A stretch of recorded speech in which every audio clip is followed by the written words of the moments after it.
ഐക്യ അറേബ്യൻ നാട് എന്ന യുഎഇയോടുള്ള വിദേശികളുടെയും സ്വദേശികളുടെയും പ്രതിബദ്ധത പുതുക്കി രാജ്യം പതാക ദിനം ആചരിച്ചു. രാജ്യത്തെ എല്ലാ സർക്കാർ സ്വകാര്യ സ്ഥാപനങ്ങളിലും സ്കൂളുകളിലും ദേശീയ പതാക ഉയർത്തി. വിവിധ എമിറേറ്റുകളിൽ ഭരണാധികാരികൾ ആഘോഷങ്ങൾക്ക് നേതൃത്വം നൽകി. മലയാളികളും ആഘോഷങ്ങളിൽ പങ്കെടുത്തു. Dubai ബ്യൂറോയുടെ report. യുഎഇ പതാക ദിനാഘോഷം രാജ്യമെമ്പാടും ഐക്യത്തോടെ ആഘോഷിച്ചു. എല്ലാ സർക്കാർ സ്വകാര്യ സ്ഥാപനങ്ങളിലും സ്കൂളുകളിലും ദേശീയ പതാക ഉയർത്തി. 2004 Sheikh Khalifa bin Zayed Al Nahyan യുഎഇയുടെ പ്രസിഡന്റായി സ്ഥാനമേറ്റതിന്റെ വാർഷികത്തോട് അനുബന്ധിച്ചാണ് പതാക ദിനം ആചരിച്ചത്. UAE president Sheikh Mohammed bin Zayed Al Nahyan, UAE vice പ്രസിഡന്റും പ്രധാനമന്ത്രിയും ദുബായ് ഭരണാധികാരിയുമായ Sheikh Mohammed bin Rashid Al Maktoum എന്നിവർ അബുദാബിയിലും ദുബായിലുമായി പതാക ഉയർത്തി.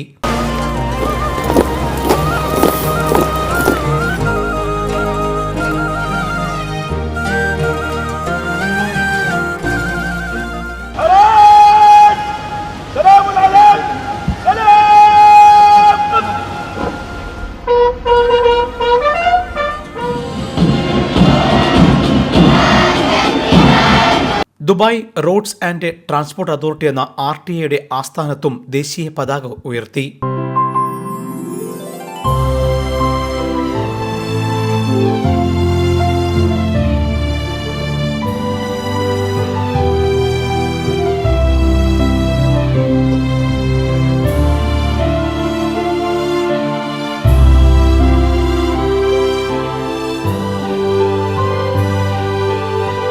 യുഎഇ എന്ന മാതൃരാജ്യത്തോടുള്ള സ്നേഹവും വിശ്വസ്തതയും പുതുക്കി സ്വദേശികളും കർമ്മഭൂമിയെ ആദരിച്ച് വിദേശികളും ഈ ആഘോഷങ്ങളിൽ സംബന്ധിച്ചു.